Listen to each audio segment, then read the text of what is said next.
ॐ अज्ञानतिमिरान्धस्य ज्ञानाञ्जनशलाकया चक्षुरुन्मिलितं येन तस्मै श्रीगुरुवे नमः। वन्देऽहं श्रीगुरो श्रीयुतपदकमलं श्रीगुरून् वैष्णवांश्च श्रीरूपं साग्रजातं सहगण रघुनाथान्वितं तं सजीवं साद्वैतं सावधूतं परिजन सहितं कृष्ण चैतन्य देवं श्रीराधा कृष्ण पादान् सहगण ललिता श्री विशाखान्वितांश तमादिदेवं करुणानिधानं तमालवर्णं सुहितावतारम् अपार संसार समुद्र सेतुं भजामहे भागवत स्वरूपम्। हे देव हे दैत हे भुवनैक बंधो हे कृष्ण हे चपल हे करुणैक सिंधो हे नाथ हे रमण हे नयनाभिराम हा हा कदानुभवितासि पदं दृशोर्मे। श्री कृष्ण चैतन्य प्रभो नित्यानंद श्री अद्वैत गदाधर शिवसदि गौरभक्त वृंद। हरे कृष्ण कृष्ण कृष्ण हरे हरे हरे राम राम राम हरे हरे। हरे कृष्ण। सर्वप्रथम मैं अपने गुरुपाद पद्म ओम विष्णुपाद अष्टोत्तर शत श्री श्रीमद् भक्तिवेदांत माधव गोस्वामी महाराज के चरण कमलों में अनंत कोटि दंडवत प्रणाम ज्ञापन करता हूं। हम लोग श्रीमद् भागवत पुराण का द्वितीय स्कंध, उसमें हम लोगों ने कल तक द्वितीय स्कंध में प्रथम अध्याय श्रवण किया। द्वितीय स्कंध भगवान भागवत के अंदर साधन लीला कहा गया है। ये जो भागवत के प्रथम स्कंध और द्वितीय स्कंध, इन दोनों को ही भगवान के चरण कमल कहा गया है। पादौ यदीयौ, तो भगवान के चरण कमल मतलब इन्हीं के ऊपर भागवत का महल एक खड़ा हो रहा है हमारा, पहले और दूसरे स्कंध के ऊपर। तो इसलिए इन दोनों स्कंध में जो बताई गई हैं बातें, उनको हमारे लिए सुनना अत्यंत आवश्यक है। यहां पर पहले स्कंद में हम लोगों ने सुना अधिकार के विषय में कि कौन व्यक्ति जो है किस अधिकार के साथ भागवत का श्रवण करता है। तो उत्तम अधिकारी जो हैं भागवत श्रवण करने के लिए परीक्षित महाराज हैं, क्योंकि वो मरणासन अवस्था में हैं और उन्होंने सुखदेव जी से यही प्रश्न किया अध्याय के स्कंध के अंत में कि जो मरणासन व्यक्ति है उसका क्या कर्तव्य है, उसको किस प्रकार भगवत चरणों की प्राप्ति हो सकती है। और दूसरा प्रश्न कि नॉर्मल लाइफ में भी जीवन यापन करते हुए किस प्रकार से उसको भजन साधन करना चाहिए, क्या सुनना चाहिए, किस चीज का कीर्तन करना चाहिए, क्या ध्यान करना चाहिए। तो द्वितीय स्कंध शुरू होता है हमारा सुखदेव जी के उत्तर से। सुखदेव जी उस प्रश्न की प्रशंसा करते हैं परीक्षित महाराज की, और फिर बताना आरंभ करते हैं बिल्कुल आरंभ से कि सुखदेव जी महाराज जो हैं इमीडिएटली सारा कुछ नहीं बता देते हैं, बल्कि जो जिनकी बुद्धि भगवान में नहीं लगी हुई है पहले उनके विषय में बताया। तो उस प्रकार से जो प्रथम अध्याय था उसके आरंभ में तो सुखदेव जी ने कहा कि देखो भगवान, अंत समय में भगवान की स्मृति हो, हमें यही हमारा एकमात्र उद्देश्य होना चाहिए। और दूसरी बात, उसके लिए हमें भगवान के विषय में ही श्रवण करना चाहिए, कीर्तन करना चाहिए और स्मरण करना चाहिए। इसका प्रमाण है खटवांग राजा, 2 घड़ी के अंदर ही उन्होंने भगवान को प्राप्त किया भगवान का स्मरण करके। तो इस प्रकार से प्रथम अध्याय में सुखदेव जी महाराज ने बताया कि भगवान का विराट रूप का ध्यान करना चाहिए। विराट रूप जो है वो उसको समझिए पूरा ब्रह्मांड है।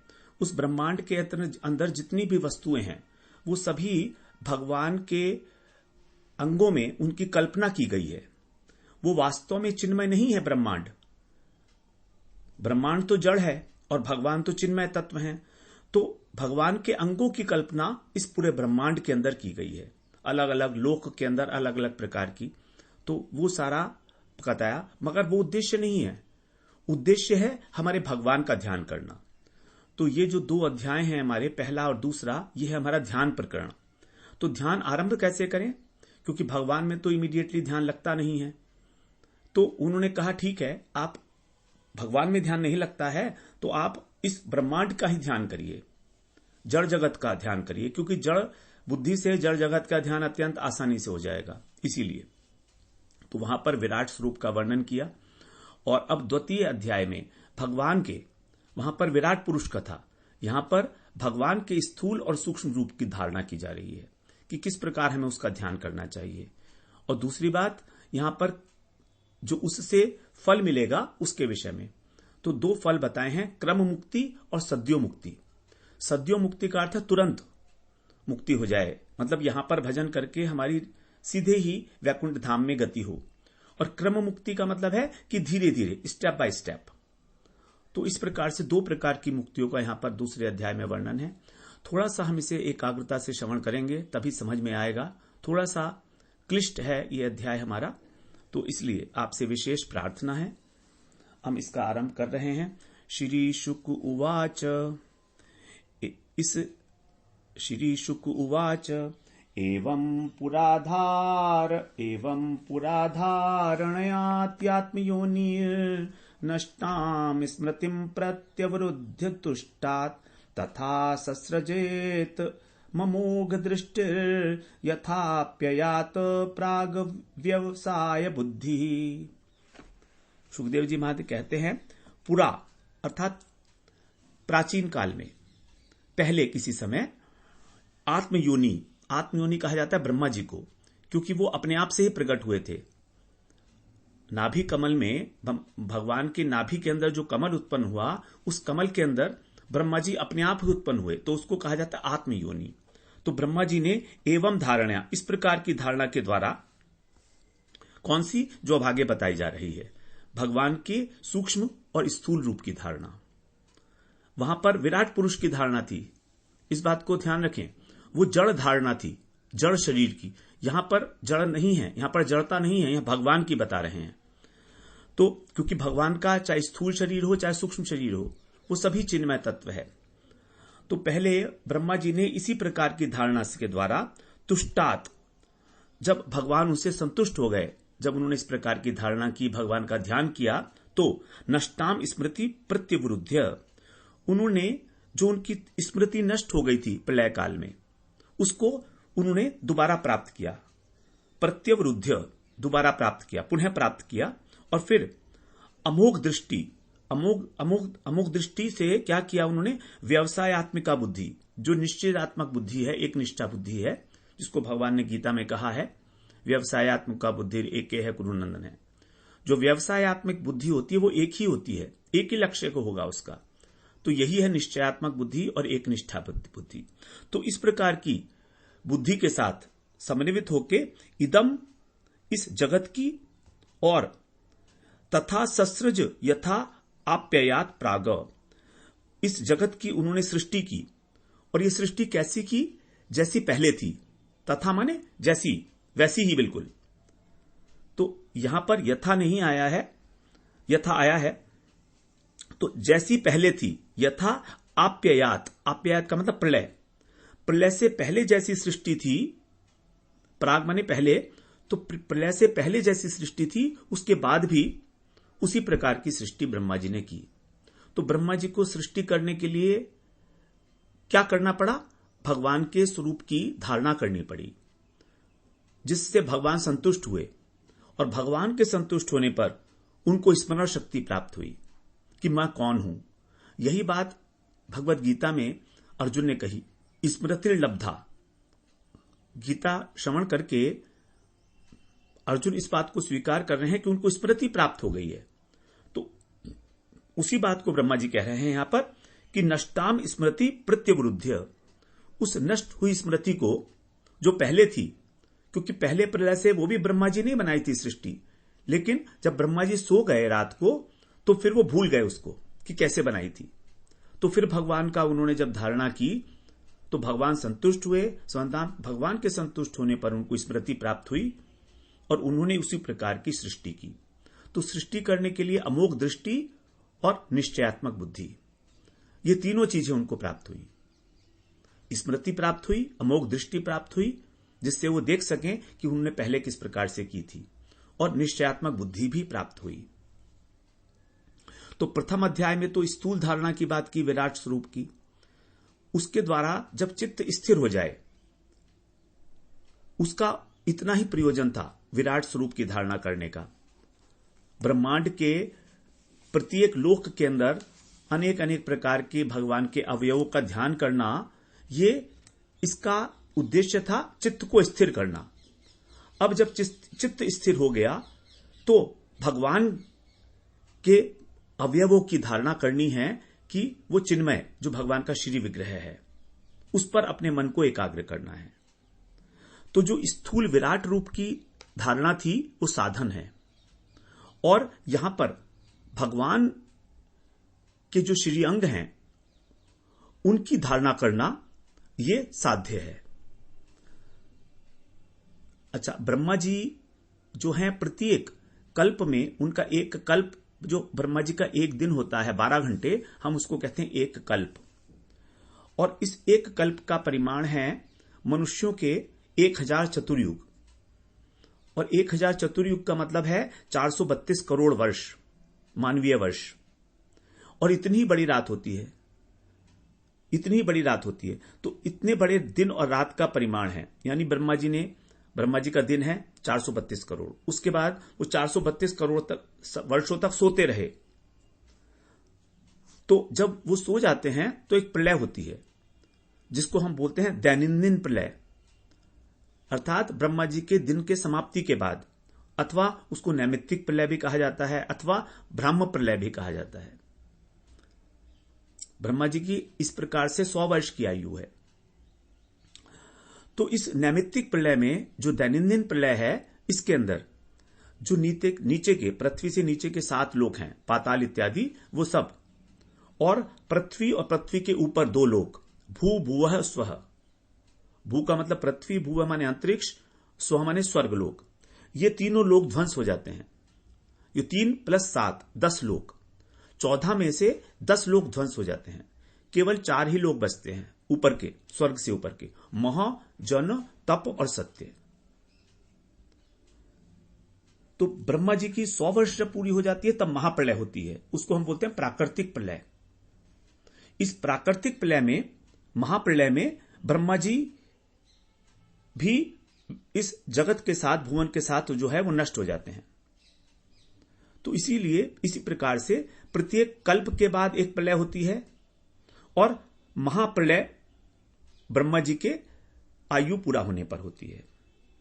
और प्रत्येक कल्प में जो पहले कल्प थे उन्हीं के अनुसार, उसी के अनुरूप सृष्टि की रचना की जाती है। रिपीटिंग, कोई नया तरीका नहीं है, सेम एक ही तरीका है।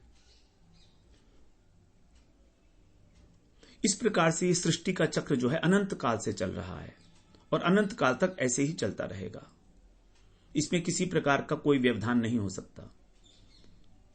यह भगवान के द्वारा इच्छा किया हुआ है, भगवान की इच्छा है ऐसी कि इस तरह से सृष्टि का चक्र लगातार लगातार लगातार चलता रहे। अब 432 करोड़ वर्ष तक सोने के बाद जब प्रातः होता है, जागते हैं वो, तो ब्रह्मा जी ये भूल जाते हैं कि उन्होंने पहले सृष्टि किस प्रकार की थी। तो इस के लिए ही वो अब क्या करते हैं कि ध्यान करते हैं भगवान का। और जब ध्यान करते हैं उनको 2 शब्द सुनाई देते हैं वर्णमाला के, त और प। इसको हम आगे पढ़ेंगे, तृतीय स्कंद में डिटेल में पढ़ेंगे, यहां पर शॉर्ट में बात कर लेते हैं। तो जब वो त और प ये 2 शब्द दिखाई देते हैं तो तप करते हैं, उनके अंदर तप करने की इच्छा जागृत हो जाती है, और उस तपस्या से भगवान प्रसन्न होते हैं, और उनमें फिर कृपा पूर्वक पहले की जो सृष्टि की स्मृति थी उसको जागृत करा देते हैं। तो उस स्मृति के साथ और निश्चयात्मक बुद्धि और अमोघ दृष्टि के साथ ब्रह्मा जी सृष्टि करते हैं। तो यहां पर विषय इसलिए कहा गया कि ब्रह्मा जी जिस स्वरूप का ध्यान करते हैं वही स्वरूप यहां पर अब वर्णन किया जाएगा। आगे दूसरे श्लोक में प्रवेश करते हैं। कह रहे हैं, शाब्दस्य हि ब्रह्मणेश पंथा यन्नामभिर्ध्यायति धीर पार्थै परिभ्रमंस्तत्र न विन्दतीर्थान् मायामये वासनया शयानः। यदि आप ग्रंथ को खोल के पढ़ेंगे तो आपको आनंद आएगा, अधिक आनंद आएगा। आप फिर एक एक शब्द को और गहराई से समझ सकते हैं। तो यहां पर कह रहे हैं आगे, ही माने होता है शाब्दस्य ही माने क्योंकि ब्राह्मण शाब्दस्य, मतलब ब्राह्मण का मतलब है यहां पर ब्राह्मण है, तो ब्राह्मण का अर्थ है वेदों का। तो वेद जो हैं वही प्रमाण है। तो सुखदेव जी कह रहे हैं कि शब्द रूप ब्रह्म, शाब्दस्य माने शब्द रूप, तो जो शब्द रूप ब्रह्म वेद हैं उनका जो पथ है, उनके द्वारा जो शैली बताई गई है, एश माने यह, आगे जो बताएंगे, यह जो शैली बताई गई है, यत नामभिधि, जिसके अनेक नामों से ये जो वेदों के द्वारा मार्ग बताया गया है, ये कुछ ऐसा मार्ग है कि लोग इसमें अनेक अनेक प्रकार के नामों की सृष्टि कर लेते हैं फल के रूप में, कि अगर हम ऐसे करेंगे तो हमको ये मिलेगा। तो लोगों की जो बुद्धि है वो अपार्थी है, अवास्तविक है, वो ठीक नहीं है। वेदों के अंदर कर्म का निरूपण किया गया है कि अगर आप ये कर्म करोगे तो आपको ये फल मिलेगा। तो कहते हैं कि जब कर्म के फल का बोध कराया जा रहा है वेदों के द्वारा, तो लोग, अपार्थी का मतलब है जिस निरर्थक, अवास्तविक, तो लोग बिल्कुल व्यर्थ में ही स्वर्ग इत्यादि नाम की सृष्टि कर लेते हैं कि हमको स्वर्ग मिलेगा। अर्थात वो सोचते हैं कि यदि मैंने इस प्रकार का कर्म किया तो मुझको स्वर्ग की प्राप्ति होगी। और इस चिंता में, ध्यायति माने चिंता, इस प्रकार की चिंता करते हुए, ध्यान करते हुए वे लोग क्या करते हैं, अपनी बुद्धि का व्यर्थ प्रयोग हो रहा है उनकी बुद्धि ठीक प्रकार से काम नहीं कर रही है। इसका कारण क्या है? वासनया, मायामय वासनया। हमारी जो मायामय पदार्थ हैं उनके अंदर जो वासना है, उनको पाने की वासना। इस संसार के अंदर सभी पदार्थ, सभी वस्तुएं त्रिगुणात्मक हैं और हमारी इच्छा है कि हम उन वस्तुओं को प्राप्त करें।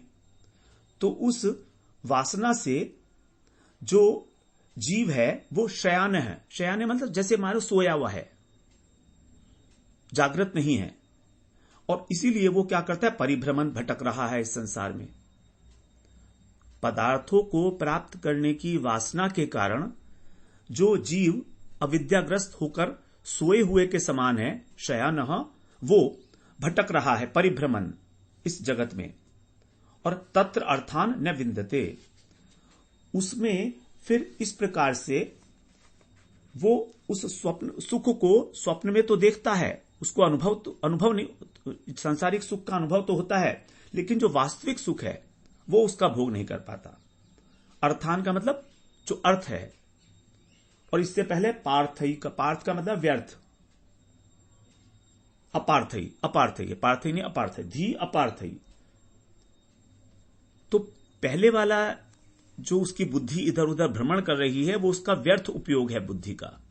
वास्तविक उपयोग है कि जब हम उसको अपने वास्तविक अर्थ में, परम अर्थ में लगाएं, तो परम अर्थ क्या है उसको नहीं पाता, वो जो परम पुरुषार्थ है उसका। तो मायामय पथ के अंदर भटक रहा है जीव, और स्वर्ग आदि नश्वर लोगों को प्राप्त करने के कारण, उनकी वासना के कारण कभी भी उस एकांतिक सुख को प्राप्त नहीं कर पाता जो उसका वास्तविक अर्थ है जीवन का, बल्कि मृत्यु लोक में ही भ्रमण करता रहता है। क्योंकि वेदों के अंदर जो वर्णित कर्म कांड है वो हमें किसी भी प्रकार इस संसार से बाहर नहीं ले जा पाता। तो यद्यपि वेद शब्द ब्रह्म हैं, लेकिन वहां पर भी स्पष्ट रूप से यह वर्णन नहीं किया गया है भक्ति का। कर्मकांड, ज्ञान कांड और भक्ति योग, ये 3 प्रकार की सब्जेक्ट्स हैं। तो वेदों में अधिकतर कर्मकांड का वर्णन है। 18,000 जो उसके मंत्र हैं वो कर्मकांड से ले, 80,000, 16,000 ज्ञान कांड के हैं और केवल 4,000 भक्ति के हैं। तो जो भ्रमित है व्यक्ति जिसकी बुद्धि भ्रमित है, वो ये बात नहीं समझ पाता है कि इनका वास्तविक उद्देश्य क्या है वेदों का, जबकि वेदों का वास्तविक उद्देश्य है भगवान की प्राप्ति कराना, लेकिन तो भी वो ये बात नहीं समझ पाता है। अब आगे कह रहे हैं, अतः कविर्नाम सुयावदर्थ स्याद प्रमत्तो व्यवसाय बुद्धि सिद्धे न्यथार्थे नयतेत तत्र परेशमं तत्र समीक्षमाणः। अतः मान इसलिए जो बुद्धिमान पुरुष है उसको क्या करना चाहिए, उसको इस प्रकार का निश्चय करना चाहिए। कवि का मतलब होता है बुद्धिमान। कवि नामसु माने जो कवि है और वो अप्रमत्त है। अप्रमत्त का मतलब सावधान। तो उस बुद्धिमान व्यक्ति को सावधानी के साथ यावत अर्थ, जितनी अर्थ की आवश्यकता है,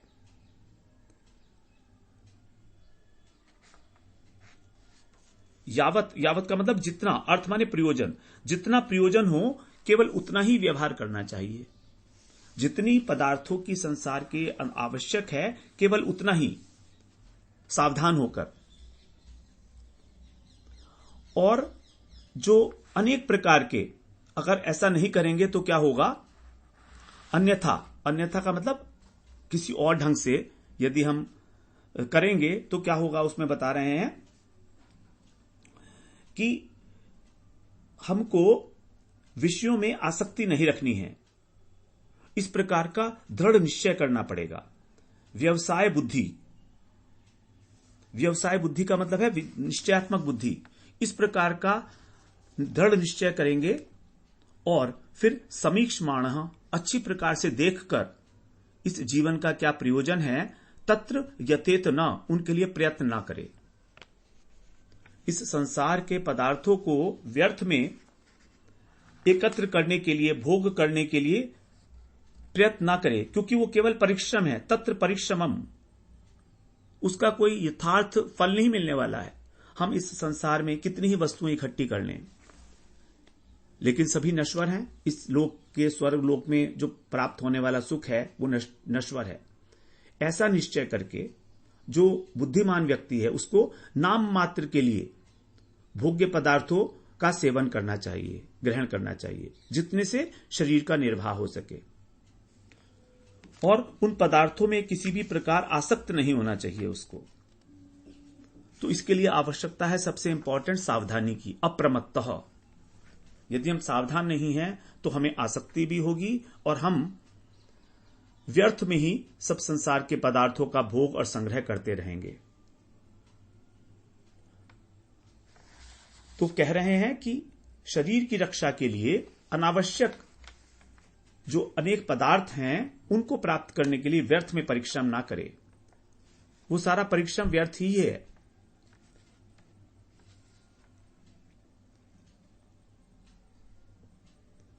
तो विषयों में आसक्ति नहीं होनी चाहिए, क्योंकि उनसे हमें नित्य सुख प्राप्त नहीं हो सकता। ऐसा दृढ़ निश्चय हो तभी तो देह निर्वाह के लिए जो प्रारब्धवश बहुत कम प्रयत्न के साथ अनायास मिल जाए, उसके लिए प्रयास करना व्यर्थ है।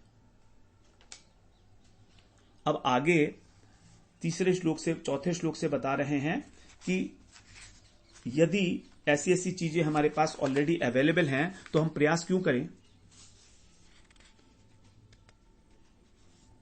तो वेदों के अंदर कर्म फलों की जो मीठी मीठी बातें लिखी हुई हैं, जिसको भगवान ने कहा है, गीता में भी कहा है कि उसमें आसक्त हो जाता है। तो कर्मानुष्ठान करने में पहले तो बहुत सारी प्रकार की त्रुटियां हो सकती हैं। कुछ गलत श्लोक उच्चारण हो गया विधि के अंदर तो स्वर्ग मिलेगा नहीं, और मिल भी जाए तो वहां का जो भोग है वो नश्वर है। इसीलिए जो बुद्धिमान साधक हैं वो इस कर्म कांड में नहीं फंसते। भगवान की सेवा के उपासक हैं, जो शुद्ध इच्छुक हैं, उनको शुद्ध प्रकार से शुद्धात्मा होकर भगवान की धारणा, भगवान का ध्यान करना चाहिए। यथालाभ संतुष्ट। आगे कह रहे हैं चौथे श्लोक में, सत्यां क्षितौ किं कपिशो प्रियासैर्बाहो स्वसिद्धे ह्यबर्है किं सत्यञ्जलौ किं पुरुषाधनपात्र्या दिग्वल्कलादौ सति किं दुकूलै। कहते हैं सत्याम श्रुतौ किम कपिशो प्रियासै। पृथ्वी, क्षिति माने पृथ्वी के रहते हुए, सत्या माने रहते हुए, कपिशो माने सोने के लिए पलंग, कपिश का मतलब होता है पलंग। हिरण्यकशिपु उसका सोने का पलंग था, इसलिए कहा जाता है उसको हिरण्यकशिपु। तो पृथ्वी के रहते हुए सोने का पलंग प्रयासई किम, उसके लिए प्रयास क्यों करें, पृथ्वी है ना, उस पर सो जाइए। ही क्योंकि स्वबाहु अपनी जो बाहें हैं वो सिद्धे माने क्या है, सिर के नीचे लगाने के लिए हैं, तकिया बन गया। उप बरहणोई तकियों से क्या लाभ है, किम तकियों का क्या फायदा जब अपनी बाहें हैं तो। अंजलऊ सती जब हमारी अंजलि है, दोनों हाथों को जब जोड़ मिला लेते हैं तो अंजलि बनती है। तो सती माने रहते हुए, पुरु धान्य पात्र्या किम बहुत से बर्तनों की क्या जरूरत है, भोजन ही तो करना है ना, तो हाथ में भोजन किया जा सकता है। दिक वल कलादऊ और जब दिशाएं हैं 10 दिशाएं हैं तो फिर वल कलादऊ किम, जो वलकल का मतलब होता है चिथड़ा, और सती माने रहते हुए, तो दिशाएं हैं अथवा जो फटे हुए कपड़े हैं, दोनों बातें कही हैं। तो दिशाएं अथवा वृक्ष की छाल भी कहते हैं वलकल को ना, तो जो वलकल है मतलब वृक्ष की छाल हैं, यदि इनसे ही जीवन का निर्वाह हो जाए तो फिर दुकूलई किम उत्तम वस्त्रों का क्या करना है। ये बता रहे हैं बहुत सारी बातें, बड़ा वैराग्य है यहां पर। संभव नहीं है हम लोगों के लिए, जब जमीन पे सोने से काम चल सकता है तो पलंग का क्या प्रयोजन। बात तो ठीक है, लेकिन फिर भी हम लोग अनेक प्रकार के चेष्टाएं करके और अपनी सुख सुविधाओं को जो है वो उपलब्ध करते हैं। तो वृक्षों जब हाथों से काम हो जाए तो पात्र की क्या जरूरत है, जब वृक्ष के छाल से अपने शरीर को ढक सकते हैं तो फिर वस्त्रों की क्या जरूरत है। आगे कह रहे हैं 5वें श्लोक में, चीराणि किं पथि न सन्ति दिशन्ति भिक्षाम् नैवाङ्घ्रिपापरभृत सरितोऽप्यशुष्यन् रुद्धा गुहा किं जितोवतिनोपसन्नान् कस्माद् भजन्ति कवयो धनदुर्मदान्धान्। चीराणी पथि किम चीराणी, मार्ग के अंदर क्या वस्त्र नहीं मिलते, जो पड़े होते हैं चिथड़े, उसको चीराणी, चीर बोलते हैं उसको। चीर का मतलब है फाड़ देते थे, जैसे कोई सड़क के ऊपर कपड़ा फड़ा है तो उसको जो है हमने फाड़ के चीर के और अपने योग्य बना लिया, तो इसी को चीर कहा जाता है। पहले प्रथा थी इस प्रकार कि नया वस्त्र पहनते समय एक लंगोटी बनने का जितना चौड़ा भाग है उतना चीर कर और मार्ग में किसी वृक्ष के ऊपर गृहस्थ लोग लटका देते थे, उसी टुकड़े को चीर कहा जाता था। न संति नहीं रहे, तो वे लोग जो हैं, पुराने जमाने की बात है, चीर शब्द उसी से बना है कि कोई नया वस्त्र खरीदा तो उसमें से एक छोटी सी पट्टी जिससे लंगोटी बांधे सके उतना काट फाड़ दिया, चीर दिया और उसको जाके वृक्ष पे लटका दिया। तो कह रहे हैं क्या मार्ग में चीर नहीं मिलते पहनने के लिए। न संति नहीं रहे, पर भृत है अंघ्रिपाह भिक्षाम, और दूसरों का भरण पोषण करने वाले, भृत माने भरण पोषण करना, अंघ्रिपा ने वृक्ष, क्या वृक्ष भिक्षाम न एव दिशंति, क्या वो अब भिक्षा नहीं देते। फलों के द्वारा वृक्ष मिल सकते हैं, वो फल वृक्षों के द्वारा फल मिल सकते हैं। सरित है अपिशुष्यन, क्या नदियां सूख गई हैं जल पीने के लिए। गुहा रुद्धा, रहने के लिए क्या गुफाएं जो हैं वो रुक गई हैं, बंद हो गई हैं क्या गुफाएं। गुफाएं तो अभी भी हैं। तो अब यदि कोई कहे कि ठीक है वहां पर तो हमें हिंसक जानवरों का भय में रहेगा, सिंह इत्यादि कोई भी हमको आके खा सकता है। तो फिर कह रहे हैं किम अजित उपसन्नान अवति न, क्या भगवान अजित जो हैं वो अपने जो शरणागत भक्त हैं उनको उनकी रक्षा करना क्या भगवान ने छोड़ दिया है? अवति माने रक्षा करना, ऐसा तो नहीं है। क्या वो रक्षा नहीं करते? अर्थात करते हैं, क्योंकि वो तो जो हमारे हिंसक पशु हैं उनके भी अंतर्यामी है ना भगवान। तो फिर भक्त वत्सल भगवान हमारे पास उन जंतुओं को आने के लिए क्यों प्रेरित करेंगे? प्रत्येक व्यक्ति अपना कार्य करता है प्रेरणा से वशीभूत होकर। तो जो अंतर्यामी भगवान मेरे हृदय में है वही उस जंतु के हृदय में भी है, पशु के। तो भगवान उसको ये प्रेरणा क्यों करेंगे कि तुम जाके इसको खा लो गुफा के अंदर, यदि मैं भगवान का भजन कर रहा हूं तो कह रहे हैं कव्य धन दुर्मदान्धान। और जो कवि लोग हैं धन के लिए, धन के जो दुर्मदान्धान, जो गर्व से मत हो गए हैं, अंधे लोगों की क्यों चापलूसी करेंगे? कस्मात भजंती, क्यों सेवा करेंगे? तो जो बुद्धिमान व्यक्ति है वो पैसा और पदार्थ को प्राप्त करने के लिए अनेक प्रकार के जो इस प्रकार के लोग हैं धन के नशे में चूर, उनकी चापलूसी क्यों करेंगे? क्यों करना चाहिए उनको, बुद्धिमान व्यक्ति को? अर्थात हम लोगों को किसी की भी चापलूसी करने की आवश्यकता नहीं है भक्तों को, क्योंकि वो तो भगवान ही उनकी रक्षा करेंगे हर प्रकार से। क्योंकि भगवान जो है हमेशा अपने भक्तों की रक्षा करने के लिए सचेष्ट हैं। तो इसीलिए यहां पर वैराग्य का जो है बताया गया है कि किस प्रकार भगवत भजन करना चाहिए, क्योंकि उसके लिए भजन के अतिरिक्त और उपकरण को जो है इकट्ठे करने का कोई प्रयोजन नहीं है।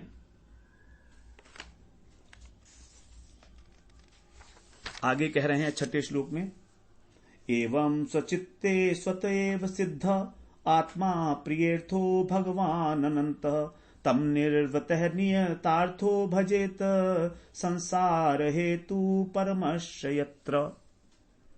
इस प्रकार निर्वृत माने विरक्त होकर, इस प्रकार विरक्त होकर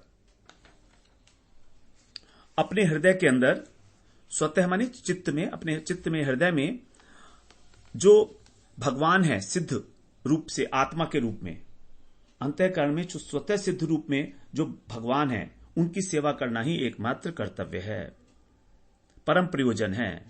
अर्थ जो हमारी प्रिय आत्मा है, चित्त के जो अधिष्ठात्र देवता हैं वो वासुदेव हैं।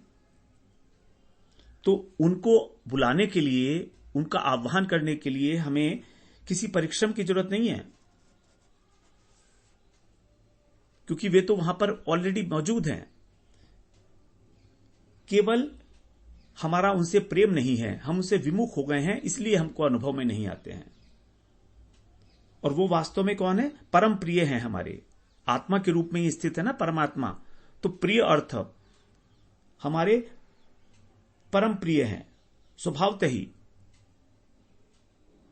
भगवान अनंत, उन अनंत भगवान का नियत अर्थ भजेत, निश्चय पूर्वक हमें भजन करना चाहिए, उनका भजन करे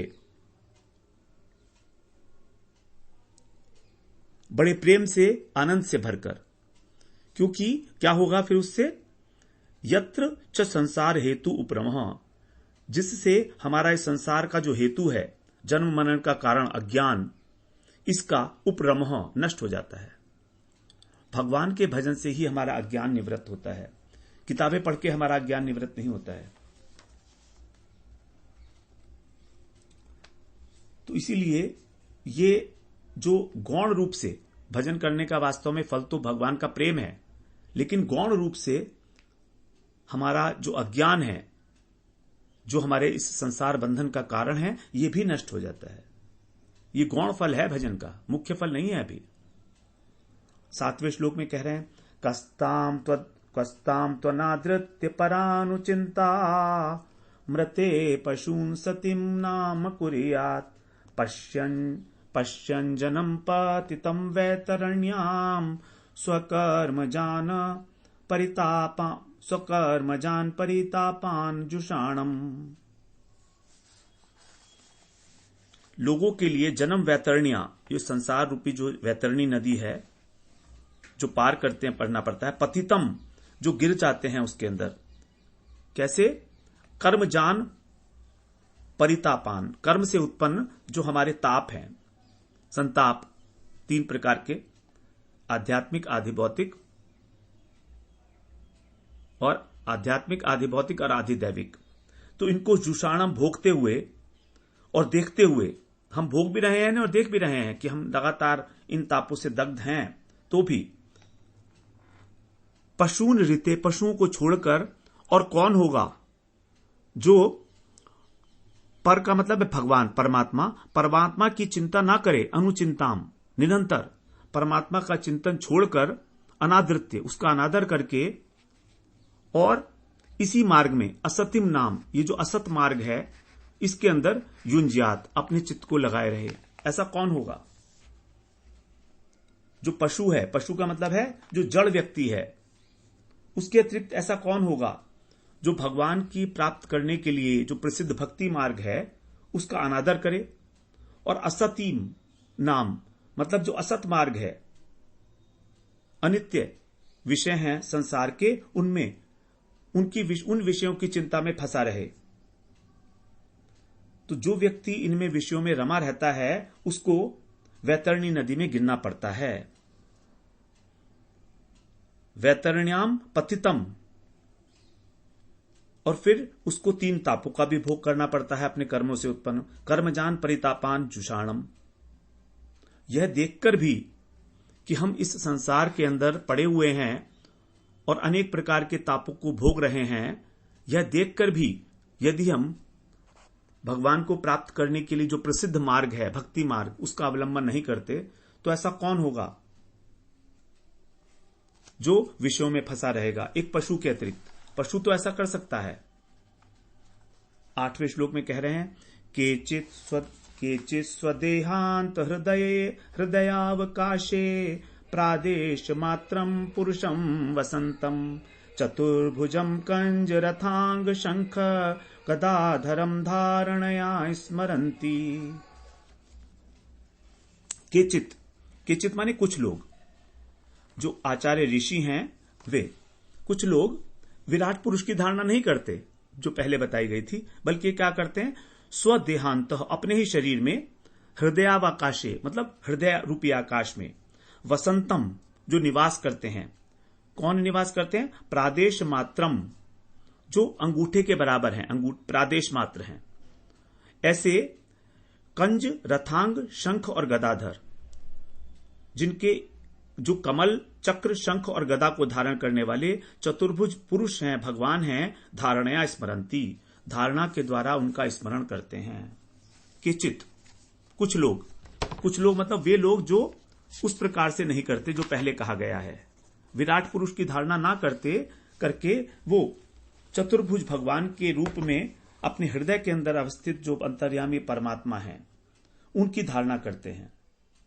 15 वर्षीय किशोर स्वरूप में जो विराजमान है हमारे हृदय रूपी गुफा के अंदर। इस प्रकार से यहां पर भगवान के चतुर्भुज स्वरूप की जो है धारणा के विषय में बताया है कि किस प्रकार भगवान जो हैं 4 प्रकार के जो शंख, चक्र, गदा, पद्म धारण करने वाले हैं, इसके विषय में। तो भगवान का भजन करने के लिए अत्यंत आवश्यकता बताई है, अन्यथा हमको यमराज के यहां जाने के लिए वैतरणी नदी को पार करना पड़ेगा, जो अत्यंत कष्टकारी है। तो यहां पर अब आगे हमारी 9वें श्लोक से भगवान की जो धारणा की जाएगी, किस प्रकार से धारणा करनी चाहिए, उसका वर्णन किया जाएगा। तो ये एक जो अंतर्यामी हैं, क्षीर सागर में जो नारायण हैं, तृतीय पुरुषावतार, उनकी धारणा के विषय में है। देखिए, पुरुषावतार 3 प्रकार के हैं, कारणोदकशाही, गर्भोदकशाही और क्षीरोदकशाही। तो क्षीरोदकशाही जो विष्णु हैं वही हमारे हृदय के अंदर विराजमान है जीवों के अंतर्यामी के रूप में, तो उन्हीं की धारणा के विषय में यहां कहा जा रहा है। गर्भोदकशाही विष्णु के विषय में आगे 3रे स्कंध में कहा जाएगा। तो ये बात स्पष्ट समझ लें कि दो प्रकार के जो महाविष्णु के इनके जो पुरुषावतार तीन प्रकार के हैं, तो उसमें से यहां पर जो हम ध्यान करेंगे, श्रवण करेंगे, वो है क्षीरोदक शाही विष्णु, जो हमारे हृदय में विराजमान है अंतर्यामी के रूप में। तो हम लोग फिर 9वें श्लोक से आगे जब भगवान का किस प्रकार स्वरूप का ध्यान करना है उसका हम वर्णन अगले सत्र में करते हैं। वांछा कल्पतरुभ्यश्च कृपा सिंधुभ्य एव च पतितानां पावनेभ्यो वैष्णवेभ्यो नमो नमः।